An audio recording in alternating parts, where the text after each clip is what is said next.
தரித்திரருக்கு சுவிசேஷம், திருச்சபைக்கு சத்தியம். இந்த ரெண்டு நோக்கங்களோடு மன்னா மழை பெய்து கொண்டிருக்கிறது. மன்னா மழையில் சங்கீத செய்திகள் என்ற தலைப்பில் வரிசையாக 1வது சங்கீதத்திலிருந்து 150வது சங்கீதம் வரை நாம் வேதபாட ரீதியிலே படித்து தியானிக்க இருக்கிறோம். இந்த மன்னா மழை செய்திகளை நீங்கள் மகிமை டிவியிலே நீங்கள் காணலாம். ஒவ்வொரு சனிக்கிழமையும் ஒவ்வொரு ஞாயிற்றுக்கிழமையும் மாலை 5 மணிக்கு இந்த மன்னா மழை உங்களுடைய வீட்டிலே பெய்யும். எனவே நீங்கள் அந்த நேரத்தை ஆண்டவருடைய சமூகத்தில் காத்திருந்து பயன்படுத்தி கொள்ளுமாறு உங்களை கேட்டுக்கொள்கிறோம். உங்களுடைய கேள்விகள், உங்களுடைய கருத்துக்கள், உங்களுடைய ஜெப குறிப்புகள் அனைத்தையும் வர இருக்கக்கூடிய இமெயில் முகவரியிலே, டெலிஃபோன் நம்பர்களிலே நீங்கள் வாட்ஸ்அப்பாக செய்தியாக எங்களிடத்தில் நீங்கள் பகிர்ந்து கொள்ளலாம். இந்த செய்திகளை நீங்கள் உங்களுடைய நண்பர்களுக்கு ஷேர் பண்ணுங்கள், பகிர்ந்தளியுங்கள். வாட்ஸ்அப் மூலமாக, ஃபேஸ்புக் மூலமாக பகிர்ந்தளித்து அவர்களுக்கும் நீங்கள் பிரயோஜனம் உள்ளவர்களாக நீங்கள் வாழுங்கள். இந்த செய்திகளை உங்கள் மத்தியிலே கொடுத்து கொண்டிருக்கும் பொழுது உங்கள் கையிலே கட்டாயமாக வேத புத்தகம் இருக்க வேண்டும். மன்னா மழை என்ற சேனல் வந்த உடனேயே உங்கள் வேதாகமத்தை உங்கள் கையிலே வைத்து அந்த செய்திகளை கொடுக்க வேதத்தில் இருக்கக்கூடிய வசனங்களை நீங்கள் பாருங்கள். ஆண்டவர் உங்களை ஆசீர்வதிப்பாராக. ஆமென். மன்னா மழையில் நிறைய மகிழ்ச்சியுடன் மீண்டும் உங்களை வரவேற்கிறேன். சங்கீத புஸ்தகத்தின் செய்திகளை நான் வரிசையாக கோர்வையாக வேதபாட ரீதியிலே படித்து தியானித்து வருகிறோம். இன்றைய நாளிலே நாம் சிந்திக்க போகிற சங்கீதம் 9ஆம் சங்கீதம். 9ஆம் சங்கீதத்தின் அடைப்புக்குறிக்குள்ளே நீங்கள் வாசித்து பார்த்தால் ஒரு குறிப்பிட்ட குறிப்பை எங்கே நான் வாசிக்கலாம். 9ஆம் சங்கீதம் முத்லபேன் வாத்தியத்தில் வாசிக்க ராகத்தலைவனுக்கு ஒப்புவிக்கப்பட்ட தாவீதின் சங்கீதம். இது தாவீதின் சங்கீதம். ஆராதனையிலே பாடலாக பாடுவதற்காக ராகத்தலைவன், கொயர் மாஸ்டர், பாடகர் குழு தலைவன், அந்த ஆளிடத்தில் ஒப்பு கொடுக்கப்பட்ட சங்கீதம். இது ஆராதனையில் உள்ள ஒரு கீதம் என்று சொன்னால் அந்த கூற்று மிகையாகாது. பின்ன முத்லபேன் என்று போட்டிருக்க, அது ஒரு வாத்திய கருவி. சில வாத்திய கருவிகள் குறிப்பிட்ட சம்பவங்களோடு தொடர்புள்ளவை. சந்தோஷத்திற்காக ஒரு வாத்திய கருவி, சங்கடத்திற்காக ஒரு வாத்திய கருவி, திருமணத்திற்காக ஒரு வாத்திய கருவி, அடக்கம் பண்ணப்படக்கூடிய சூழ்நிலையில் ஒரு வாத்திய கருவி, இப்படி வாழ்க்கையின் நிகழ்ச்சிகளுக்கு ஏற்ப சில வாத்திய கருவிகளை பயன்படுத்துவதுண்டு. இப்போ முத்லபேன், அந்த வார்த்தைக்கு அர்த்தம் மகனின் மரணம், டெத் ஆஃப் அ சன், மகனின் மரணம். அதை ஒட்டி பாடிய ஒரு சங்கீதம், தாவீதின் சங்கீதம். இது தாவீது பாடின சங்கீதம் என்பதனாலே தாவீதினுடைய மகன் மரணம் அடைந்த பொழுது துக்கத்தோடு அல்லது சந்தோஷத்தோடு பாடிய ஒரு சங்கீதம். நிச்சயமாக அதிக துக்கம்தான். காரணம், நாம் பார்த்த அளவில் முதல் பிள்ளை, அவனுடைய பாவத்தில் பிறந்த பிள்ளை, ஆண்டவர் அவனை அடித்தார், அவன் செத்தான். அப்பொழுது தாவீது துக்கத்தோடு விழுந்து கிடந்தான். அந்த சம்பவம் உங்களுக்கு தெரியும். அடுத்தாற்போல கர்வாலி மரத்தில் தொங்கினானே அப்சலோம், அவனுடைய மரணம், அதுவும் தாவீதுக்கு பெரிய இழப்பாகவும் அழுகை தருவதாகவும் இருந்தது. எந்த மகனுடைய மரணத்தை ஒட்டி இந்த சங்கீதம் எழுதப்பட்டது, பாடப்பட்டது என்று நமக்கு தெரியாது. ஆனால் இந்த பாடலிலே முக்கியமான கருத்துக்கள் உண்டு, கற்றுக்கொள்ள வேண்டிய காரியங்கள் உண்டு என்பதனால்தான் இந்த சங்கீதமும் ராகத்தலைவனுக்கு ஒப்பு கொடுக்கப்பட்டிருக்கிறது, ஆலய ஆராதனைகளிலே பாடப்பட்டிருக்கிறது. இதை ஒரு வெற்றியின் கீதம் என்று வேத பண்டிதர்கள் அழைப்பார்கள். 2 பிரிவாக இந்த ஒரே சங்கீதத்தை பிரிப்பார்கள். முதற் பகுதியை முதல் 11 வசனங்கள் என்றும், அடுத்த பகுதியை 12ஆம் வசனத்திலிருந்து 20வது வசனம் வரையும் அவர்கள் பிரித்து காண்பிப்பார்கள். உலகத்தை ஆள்வது யார், யாருடைய ஆள்கையிலே இந்த நாட்களில் நாம் வாழ்ந்து கொண்டிருக்கிறோம் என்ற கருத்தை இந்த சங்கீதம் நமக்கு வலியுறுத்துகிறது. அந்த நாட்களிலே ஆண்டு வந்த சவுல், உலகத்தை ஆள்வது சவுலா, அதற்கு பின்னாக ஆண்டு வந்தது தாவீது. தாவீது இந்த உலகத்தை ஆண்டானா, ஆண்டவர் இந்த உலகத்தை ஆண்டு வந்தாரா, ஆளுகிறாரா? இந்த கேள்விகளுக்கெல்லாம் விடைதான் இந்த சங்கீதம். கர்த்தர் ராஜரிகம் பண்ணுகிறார், பூமியின் ஆளுகை அவருடைய கையிலே இருக்கிறது என்று சொல்லி வேதத்தில் நான் வாசிக்கிறோம். இந்த சங்கீதத்தை படிப்பதற்கு முன்பாக ஒரு வார்த்தை, உங்களிலே பலருக்கு புலப்படாத வார்த்தை. இந்த சங்கீதங்களை ஏற்கனவே சங்கீத செய்திகளை கேட்டு வந்தவர்களுக்கு அறிமுகமான வார்த்தை. என்ன வார்த்தை? 16ஆம் வசனத்தையும் 20ஆம் வசனத்தையும் பாருங்கள். 16ஆம் வசனத்திலே, கர்த்தர் தாம் செய்த நியாயத்தினால் அறியப்படுகிறார், துன்மார்க்கன் தன் கைகளின் செய்கையிலே சிக்கிக்கொண்டான், இகாயோன் சேலா என்று போட்டிருக்கிறது. 20ஆம் வசனம், ஜாதிகள் தங்களை மனுஷர் என்று அறியும்படிக்கு அவர்களுக்கு பயமுண்டாக்கும் கர்த்தாவே சேலா என்று காண்கிறோம். இந்த சேலா என்ற வார்த்தையின் அர்த்தம் என்ன? இகாயோன் என்ற வார்த்தைக்கு அர்த்தம் என்ன? இகாயோன் என்றால் தியானம் என்ற அர்த்தம். சேலா என்றால், சேலா அந்த இடத்துல நிறுத்தி, அந்த சங்கீதத்தை நிறுத்தி நீங்கள் தியானியுங்கள் என்பது பொருளாகும். சேலா என்பதற்கு பல அர்த்தங்கள். ஒன்று, நிறுத்தி சிந்தியுங்கள். இன்னொன்று, அந்த இடத்திலேயே நீங்கள் தியானம் செய்யுங்கள். இன்னும் சேலா என்று வந்தவுடனே உங்களுடைய கைகளை விரித்து அல்லது உயர்த்தி ஆண்டவருக்கு ஸ்தோத்திரம் செலுத்தி தியானியுங்கள். அல்லது சேலா என்ற இடம் வந்தவுடனே மீண்டுமாக அந்த வசனங்களை திருப்பி ஒரு தடவை நீங்கள் வாசியுங்கள். சேலா என்று வந்தவுடனே ஒன்று அமைதியாக வாசியுங்கள் அல்லது சத்தத்தை உயர்த்தி வாசியுங்கள். அது பாடகர் குழு என்றால் அமைதியாக பாடுங்கள் அல்லது சத்தத்தை உயர்த்தி பாடுங்கள். வாத்திய கருவிகள் வாசிப்பதென்றால் அமைதியாக வாசியுங்கள் அல்லது சத்தத்தை உயர்த்தி வாசியுங்கள் என்று இந்த ஏற்றம் இறக்கத்தை குறிப்பிடக்கூடிய ஒரு வார்த்தை சேலா என்ற வார்த்தையும் நாம் அறிந்து கொள்ளலாம். சேலா என்ற வார்த்தை வந்த உடனே எக்காலங்களை முழங்குவார்கள். இஸ்ரவேலரின் ஆராதனைகளிலே எக்காலங்களை முழங்கி அந்த சத்தம் அடங்கிய பிறகுதான் அடுத்த வசனத்தை அவர்கள் ஆரம்பிப்பார்கள். எக்காலம் முழங்கி சற்று நேரம் கழித்து அமைதியாக இருப்பார்கள். ஆராதனையிலே தியானிப்பார்கள். தங்களுடைய அந்தரங்க பாவங்களை அறிக்கையிடுவார்கள். இதையெல்லாம் சேலா என்ற வார்த்தைகள் நமக்கு புலப்படுத்துகின்றன. சேலா என்ற எபிரேய வார்த்தைக்கு நேரடியான அர்த்தம் என்றென்றைக்கும் என்பதாகும். என்றென்றைக்கும் தியான வாழ்க்கையை நாம் கடைபிடிக்க வேண்டும் என்பதுதான் இந்த சொல்லின் விளக்கமான பொருள் என்று நாம் அறிந்து கொள்ள வேண்டும். இந்த சங்கீதத்தை குறித்து நாம் வேதத்தில் பார்க்கும் பொழுது இது ஒரு தியான நூல். தாவீதின் ஒரு மகன் மரணம் அடைந்த பொழுது எழுதப்பட்டு பாடப்பட்ட ஒரு நூல்.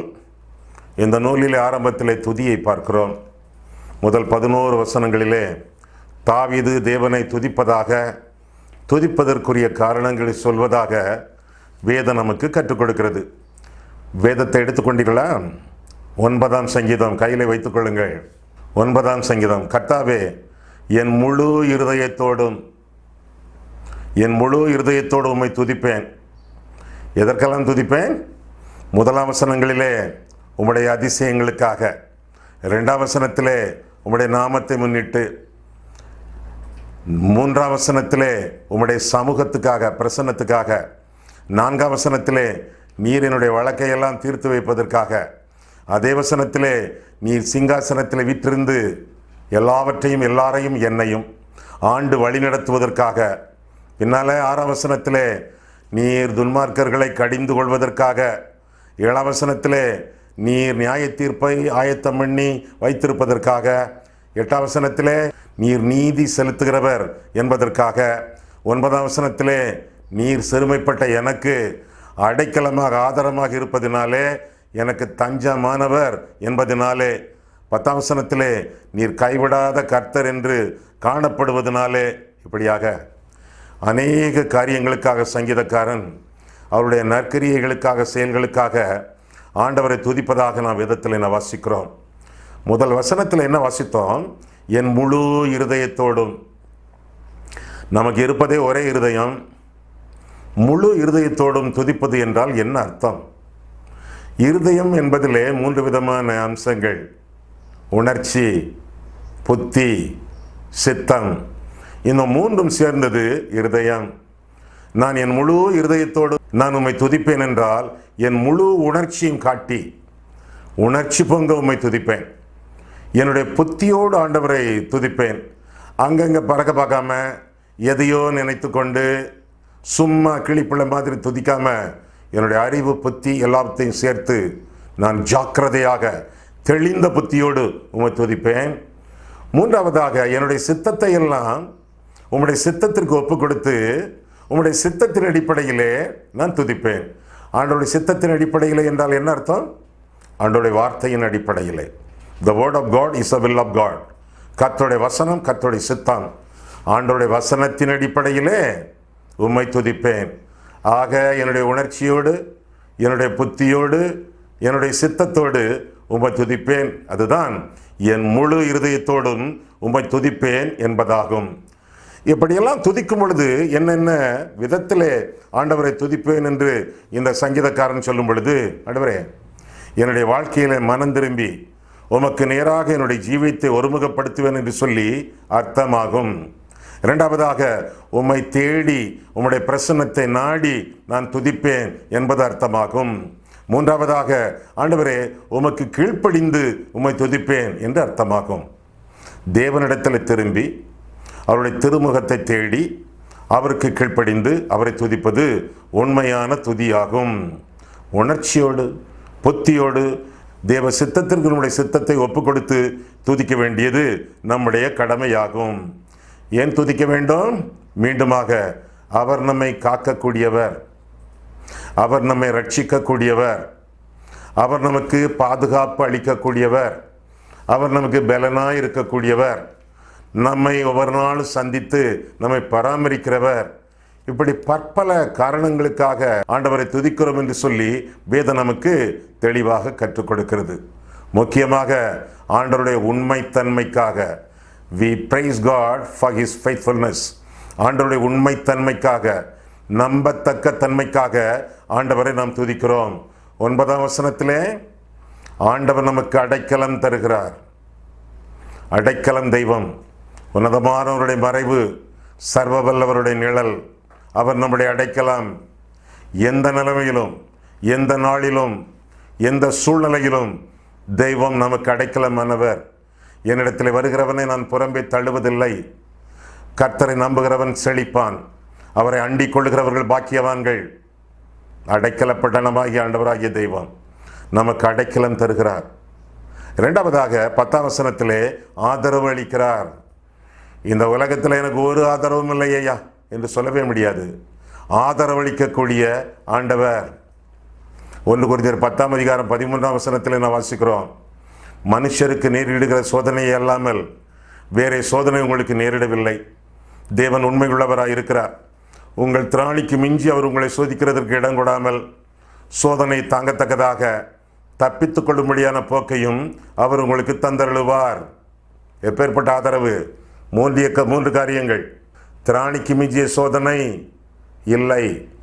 கடவுள் ஏன் தான் என்னை போட்டு இப்படி சோதிக்கிறாரோ, என்னால் தாங்க முடியலை ஐயா என்று சொல்வது தப்பு, பொய், வேதத்திற்கு புறம்பான காரியம். திராணிக்கு மிஞ்சிய சோதனை இல்லை. 2, தாங்கத்தக்கதான பலன் உண்டு. ஐயா என் சோதனை பெரிய சோதனை ஐயா அப்படின்னா என்ன அர்த்தம்? ஆண்டவர் உங்களுக்கு தந்திருக்கக்கூடிய பலன் பெரிய பலன். உங்களுக்கு கொஞ்சம் பலன் இருந்தா கொஞ்சம் சோதனை, உங்களுக்கு ரொம்ப பலன் இருந்தா உங்களுக்கு ரொம்ப சோதனை.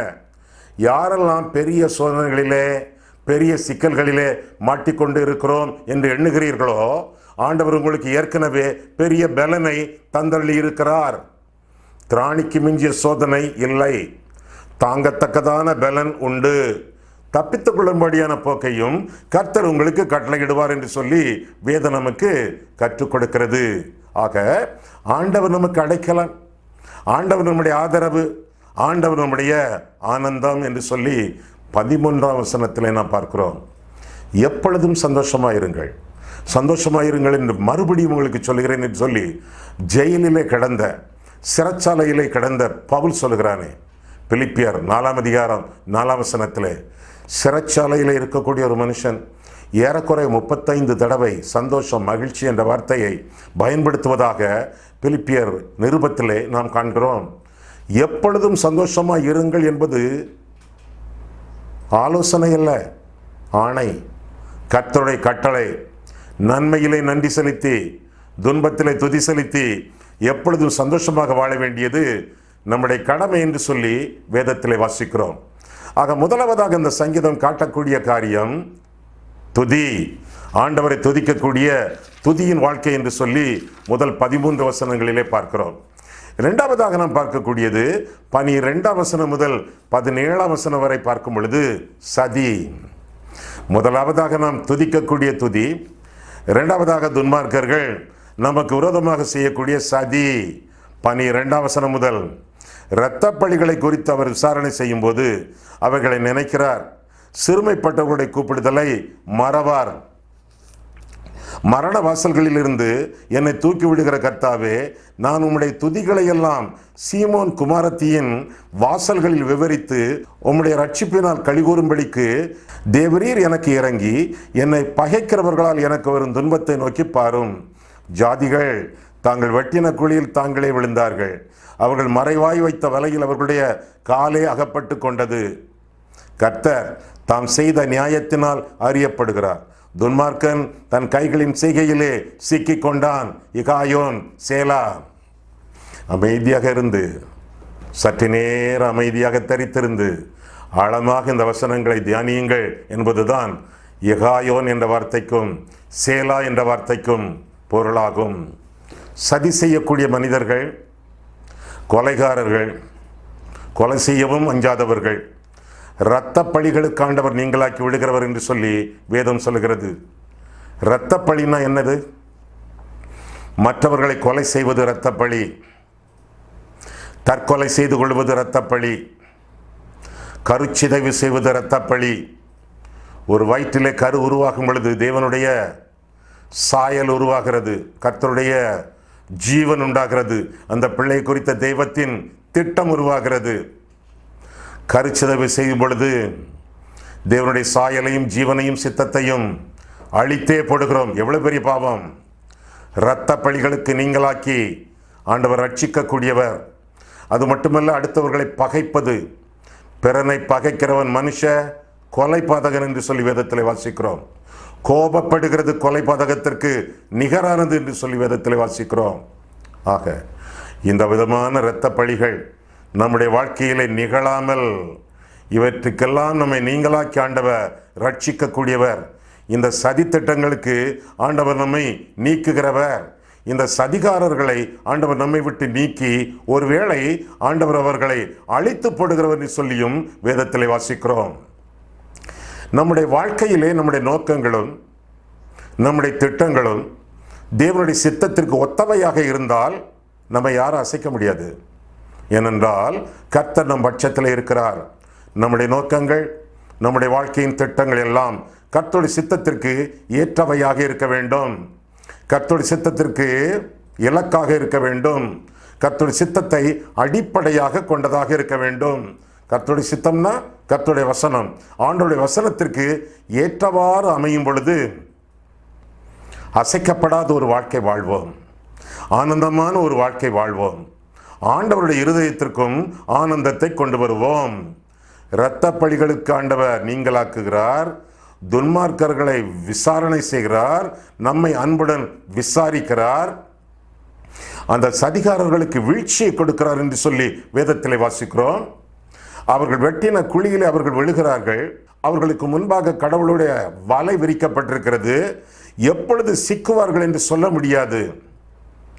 ஆமான் யூதருக்கு விரோதமாக, மொர்தெகாய்க்கு விரோதமாக வலை விரித்தானே, சிக்கினது யாரு? ஆமான் தானே. மொர்தெகாய்க்கு ஒரு குழியை வெட்டினானே, ஒரு கழுமரத்தை, ஒரு தூக்கு மரத்தை அவன் செய்தானே, அந்த தூக்கு மரத்தில் தூக்கப்பட்டது யாரு? ஆமான் தானே. அவனுக்குத்தான் அந்த வலை, அவனுக்குத்தான் அந்த குழி என்று சொல்லி பார்க்கிறோம் வேதத்தில். அப்போஸ்தலர் 12ஆம் அதிகாரம், ஏரோது பேதுருவை சிறையில் அடைத்தான். இன்றைக்கு உன்னுடைய வாழ்க்கையில இறுதி நாள், நாளைக்கு நீ சாகப் போகிறாய். போய்விட்டான் ஏரோது. எவன் சாவான் என்று நினைத்தானோ அவன் பிழைத்தான். எவனை சாகடிக்க வேண்டும் என்று நினைத்தானோ அவன் செத்தான். அதுதானே அப்போஸ்தலர் 12ஆம் அதிகாரத்தின் கருத்து. அவரவர் வெட்டின குழியிலே அவரவர் விழுவார்கள். ஒரு வழியாய் புறப்பட்டு வந்தாலும் 7 வழியாய் ஓடி போவார்கள். நமக்கு உருவாக்கப்படக்கூடிய எந்த ஆயுதமும் வாய்க்காதே போகும் என்று சொல்லி வேதம் நமக்கு கற்றுக் கொடுக்கிறது. அது மட்டுமல்ல, நமக்கு ஆண்டவர் விடுதலை தருகிறார் என்று சொல்லி 16ஆம் வசனத்திலும் கடைசி வசனத்திலும் நாம் தெளிவாக வேதத்திலே பார்க்கிறோம், கற்றுக்கொள்கிறோம். நம்முடைய எல்லா உரிமைகளையும் ஆண்டவர் நிலைநாட்டுகிறார். எதையுமே யாரும் நம்மை விட்டு பறிக்க முடியாது. ஒருவேளை பறிக்கப்பட்ட உரிமைகள், பறிக்கப்பட்ட நன்மைகள், பறிக்கப்பட்ட சொத்துக்கள், பொருட்கள், பணங்கள் நம் கையை விட்டு கடந்து போவதாக இருந்தாலும் அதெல்லாம் எங்கே இருக்கிறது? பிசாசு இடத்துல இருக்கிறதோ இல்லை, பகைவர் கையில் இருக்கிறதோ இல்லை. பறிக்கப்பட்ட நன்மைகள் எல்லாமே கடவுளுடைய கையிலே தான் இருக்கிறது. இங்கே பறிக்கப்பட்டிருக்கிறது.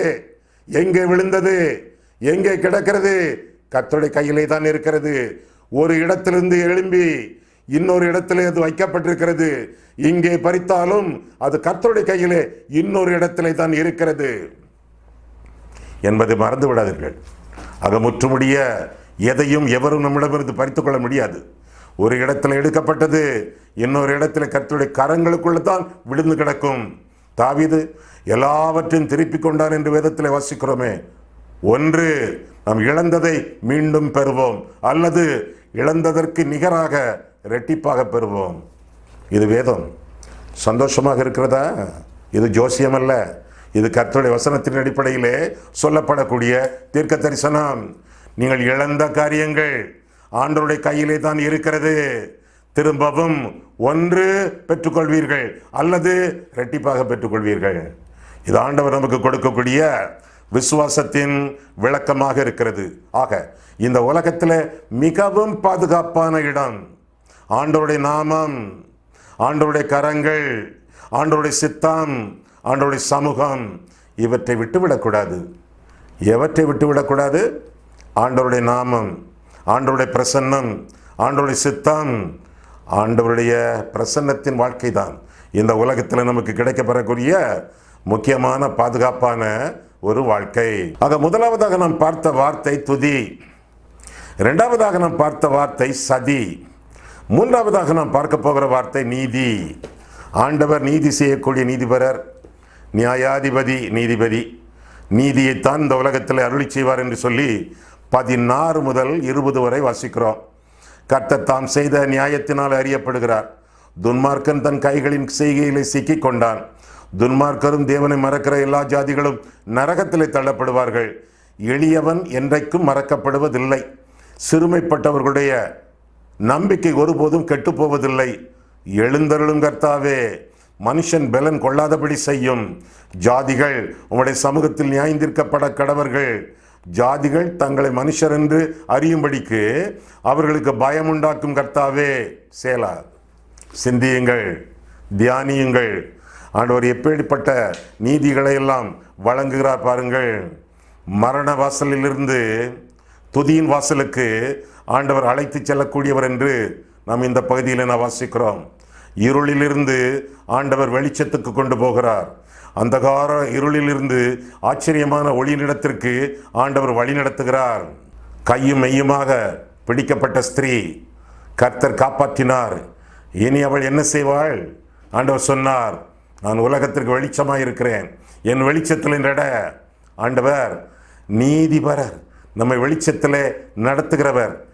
எந்த இடரலும் இல்லாமல், எந்த இடர்களும் இல்லாமல், இடுக்கண்கள் இல்லாமல், இக்கட்டுகள் இல்லாமல் வெளிச்சத்தின் பிள்ளைகளாக தேவன் காட்டக்கூடிய வெளிச்சத்திலே நாம் நடப்போம்.